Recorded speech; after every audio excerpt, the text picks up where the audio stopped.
Saya ingin mengundang satu penanya, Michael Batikiotis, are you here? There. Silakan, boleh bahasa Indonesia, bahasa Inggris. Tolong mikrofon.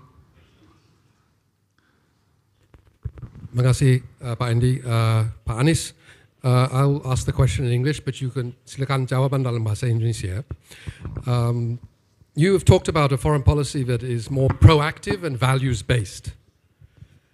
Can you elaborate on how much more normative and proactive your approach will be towards the issues that face Indonesia and Southeast Asia? Certainly in Southeast Asia's largest conflict of Myanmar, and the geopolitical contest between the United States and China that affects the region, and finally the Middle East peace process. Could you elaborate a bit more on those three issues? Terima kasih.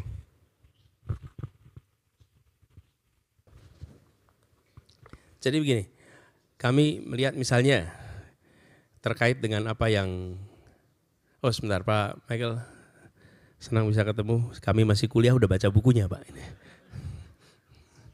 Thank you Pak. Pak Michael, kami melihat terkait dengan kenapa proaktif itu penting Pak. Karena kalau kita bicara tentang proaktif itu penting, maka kita akan membuat jajaran dalam artian korps diplomat kita, kemudian kita akan bisa membuat bangsa kita itu punya orientasi kepada global yang lebih tinggi. Harapan itu yang kita ingin dorong. Bahkan saya semenjak di kampus Pak Michael, saya selalu menganjurkan para mahasiswa untuk punya paspor. Anda kalau belum punya paspor, Anda belum jadi warga dunia.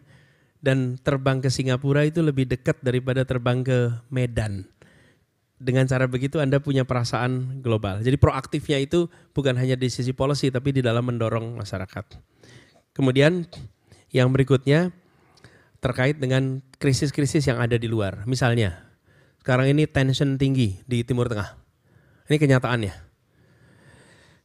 Kita tidak usah berpretensi bisa ikut menyelesaikan konflik Israel-Palestina. Itu jauh sekali dari sisi kemampuan kapasitas kita. Bill Clinton mencoba tahun 2000, dicoba dikumpulin. Sepakat tuh, Ehud Barak di situ, Yasser Arafat di situ, two state solution disepakati. Pulang ke kampungnya masing-masing, breakdown. Tapi kita menyadari bahwa dari pengalaman kita ketika kita mencoba kemerdekaan dulu, tidak mungkin ada peperangan yang menghasilkan perdamaian, nggak mungkin. Perdamaian itu selalu negosiasi politik. Kita baru berhenti perang ketika 49 KMB diketok. Kita tidak berhenti dapat pengakuan dari Belanda ketika Jogja diambil alih. Ketika Jawa Tengah dikuasai bukan, tapi ketika proses negosiasi jadi. Apa kata kuncinya sebelum negosiasi? Bersatu. Jadi Indonesia proaktif mempersatukan Palestina. Menurut saya peran Indonesia di situ. Apa yang kita kerjakan bersama Palestina? Ini konflik yang usianya bukan setahun 2 tahun, usianya panjang. Investasi dari awal. Anak-anak Palestina dari kelompok Gaza, Fatah dan lain-lain. Apa susahnya bawa mereka ke sini? Lihat mereka kehidupan di sini.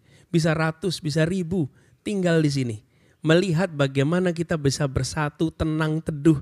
Bawa pengalaman itu mereka pulang. Terus panjang. Tapi kita proaktif. Jadi bukan saja proaktif mencoba mempersatukan faksi yang sudah bertarung bertahun-tahun dan luka, itu nggak gampang. Tapi kita investasi di generasi berikutnya secara serius, bawa itu Pak ke sini. Jadi proaktifnya itu bukan hanya di level politik, tapi di level pendidikan, di level kultural, di sisi mana yang kita bisa reach out.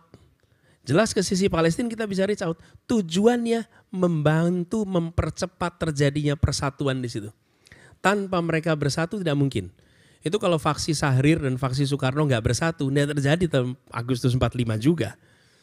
Nggak terjadi. Faksi-faksi di kita tuh juga banyak juga. Tapi kalau tidak bersatu nggak jadi.